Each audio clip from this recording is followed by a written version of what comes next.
રાષ્ટ્રીય સુરક્ષાને લગતી ગુપ્ત માહિતી પાકિસ્તાનના એજન્ટને મોકલી આપનાર ઈસમની પોરબંદરથી ગુજરાત એટીએસ દ્વારા ધરપકડ કરવામાં આવી.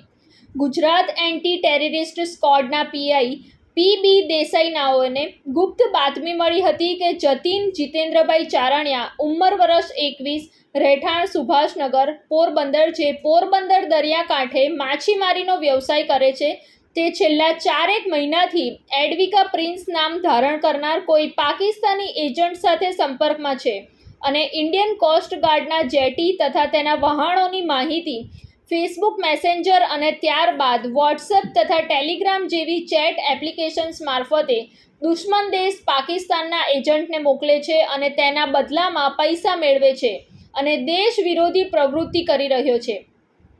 આ બાબતે એટીએસ ગુજરાતના વરિષ્ઠ અધિકારીઓને જાણ કરતા તેઓના માર્ગદર્શન હેઠળ પીઆઈ મૃણાલ શાહ, પીએસઆઈ ડી.વી. રાઠોડ તથા એચ.ડી. વાઢેરનાઓએ ટેકનિકલ તથા હ્યુમન રિસોર્સિસ દ્વારા વર્કઆઉટ કરી આ ઈસમને પૂછપરછ માટે એટીએસ ઓફિસ અમદાવાદ ખાતે લાવવામાં આવેલ, જેની પૂછપરછ દરમિયાન તમામ ભાંડો ફૂટતા તેની વિરુદ્ધ ગુનો રજીસ્ટર કરી કાયદેસરની કાર્યવાહી કરતા તેને 7 દિવસના રિમાન્ડ સાથે પોરબંદર કોર્ટમાં રજૂ કરાયો હતો. થોડા સમય પહેલા પોલીસ ઇન્સ્પેક્ટર પિયુષ દેસાઈને એક બાતમી હકીકત મળેલી કે જતીન ચારણિયા નામનો એક માછીમારનો વ્યવસાય કરે છે, તે પોરબંદરનો વતની છે અને પાકિસ્તાન ઇન્ટેલિજન્સ ઓપરેટિવ સાથે કોન્ટેક્ટ કરાવે છે.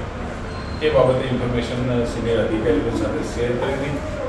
એ ઇન્ફોર્મેશનના આધારે એક ટીમ બનાવવામાં આવી, જેની અંદર પીએસઆઈ વાઢેર, પીઆઈ મૃણાલ શાહ અને પીઆઈ ડી.વી. રાઠોડની ટીમે અને તેમાં સાથે કેટલાક પોલીસ કર્મચારીઓને સામેલ કરવામાં આવેલા.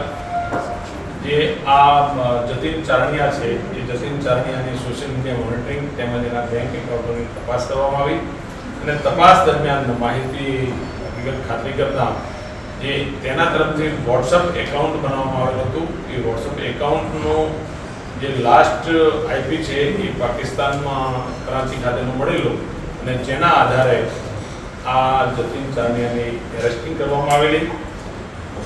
તેણે અલગ અલગ માધ્યમો મારફતે ઇન્સ્ટાગ્રામ, વોટ્સઅપ, ટેલિગ્રામ જેવા સોશિયલ મીડિયાના પ્લેટફોર્મનો ઉપયોગ કરી અને ઇન્ડિયન કોસ્ટ ગાર્ડને લગતા જે એના વ્હીકલ્સ છે એ તથા જે જેટી છે એ જેટીના ફોટોગ્રાફ્સ એણે મોકલવામાં આવેલા છે અને એના બદલામાં એણે અવધિકા પ્રિન્સ નામની જે એક પ્રોફાઇલ હતી પાકિસ્તાનની ઇન્ટેલિજન્સ ઓપરેટિવની, એને માહિતી આપેલી, ફોટોગ્રાફ્સ વગેરે સેન્ડ કરેલા અને આ ફોટોગ્રાફ્સ એણે પોતાના એકાઉન્ટમાં ઓટો ડિલીટ 24 અવર્સમાં મોડ ઉપર રાખેલા, જેથી એ ઓટો ડિલીટ થતા હતા. એ આ માહિતી આપવાના એણે કુલ 6,000 રૂપિયા યુપીઆઈ મારફતે મેળવેલ છે અને એનો એટીએસ પોલીસ સ્ટેશનમાં 3/2024 ગુનો દાખલ કરવામાં આવેલ છે. આઈપીસી સેક્શન 121 ક અને 120 પી હેઠળ ગુનો દાખલ.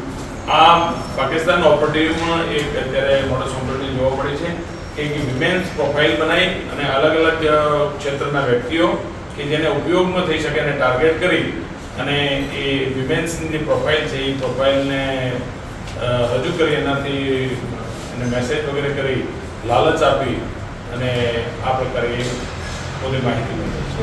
ના, પાકિસ્તાન નથી ગયો કે એ માછીમારીનો ધંધો કરે છે અને માછીમારીના કારણે તેની દરિયા કિનારાની કોસ્ટલની સેન્સિટિવ અફેર છે એ ફોટોગ્રાફ્સ વગેરે એ જે અવધિકા પ્રિન્સ છે એણે એક મોબાઈલ નંબર માંગ્યો હતો અને મોબાઈલ નંબર જે છે એનો ઓટીપી અહીંથી જનરેટ થાય છે તો એકાઉન્ટ બનાવી અને એ પાકિસ્તાનમાં ઓપરેટ થઈ રહ્યું છે.